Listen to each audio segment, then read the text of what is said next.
Communal conflicts and poverty have forced many people out of their homes in South Sudan in search of safe haven in the capital, Juba. Unfortunately, conflicts and poverty have led to groups living within the graveyards and other areas in Juba city. These residential areas are found in the neighborhoods around the city, and they provide housing to the poorest communities around. Graveyards such as the Malakal graveyard are considered holy and final resting places for the dead. Matthew Kenyi, a resident and chief of the communities at the graveyard area of Malakal, explained that most of the populations residing there are as a result of poverty and past unrest in the country. The government does not care about the youth. This is the reason why youths are out. The government does not care about the youth.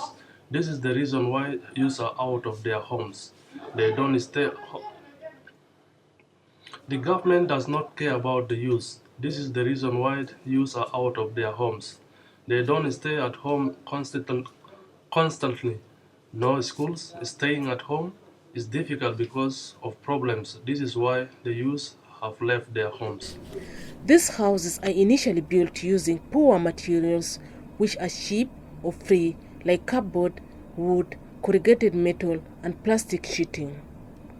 Regina Kureng, a young mother and resident of the area, describes the lack of suitable places for settlement as one of many reasons that prompted most of the squatters to live at the graveyard.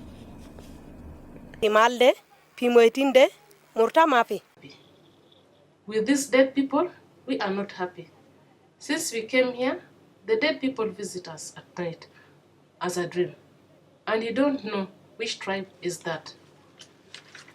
To come and see you like this.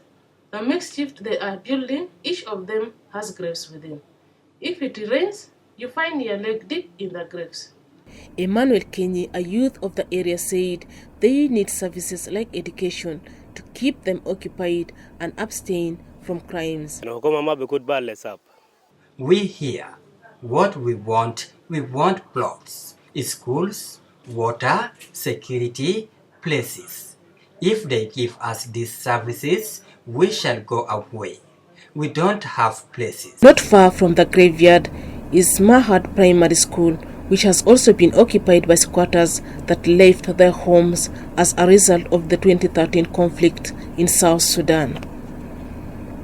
James Boyor Tumburum said the environment they are residing in is totally undesirable for human living with lack of basic services. People who are suffering, they cannot come out of their houses. They cannot find food, even medicines. The food and water we are feeding from is causing diarrhea. The deputy chairperson of the community squatting in Mahad area, Peter Kakanyantho, said they are under tension, fear and insecure about their future since they have been ordered to vacate the area. So the services are not enough. As I've said earlier, we are here just staying.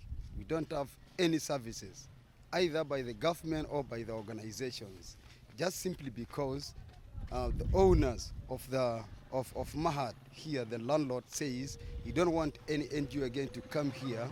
He wanted us to leave the compound. Kashutek Joseph, the women leader, explains the plight of their children is at stake.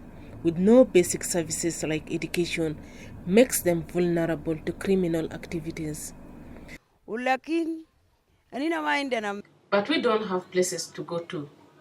We shall stay here. This is the problem we are facing.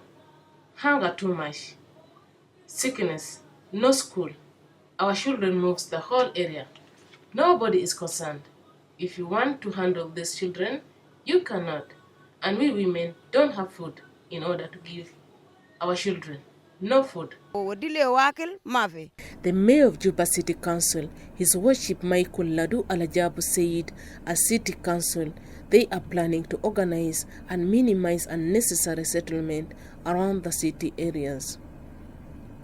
Our task is in order to ensure that Juba City is organized. Engagement with the authorities of Terkeka in order to ensure that Those people are either moved and put in IDP's center, so that the organizations that are tasked in order to support people, vulnerable people like those living in the cemeteries, so that happen, and they are supported, and maybe even schools can be built for them. According to the mayor, Michael Ladu Alajabu, they will try to engage with the various authorities to see that the issue of the various quarters around the city is resolved. The illegal nature of such housing strongly affects all aspects of life in the squatter community of Hai Malakal, Mahad, and other areas in Juba City. Leila Osman, SSBC News.